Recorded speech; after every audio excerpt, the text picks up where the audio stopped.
Sedapnya dapat rendam kaki. Inilah dia garam Himalaya daripada rendam. Biasalah kita baru balik dari kerja, kaki mesti penat, badan kita lesu, ada lengur-lengur. So kegunaan garam Himalaya ni kita boleh campur dengan air and then untuk kita rendam kaki kita lah. Banyak kelebihan garam Himalaya ni, dah diperakui turun-temurun.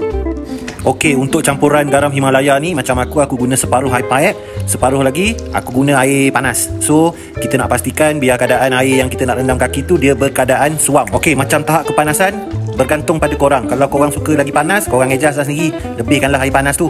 Macam aku suka sedang-sedang je. Okey, after korang dah setting air cun-cun, macam aku letak lebih kurang dalam 3 atau 4 genggam garam lah. Bergantung pada kebesaran korang punya bekas nak rendam kaki tu. Kalau bekas korang besar, korang lebihkanlah sikit, 5 genggam ke 6 genggam ke.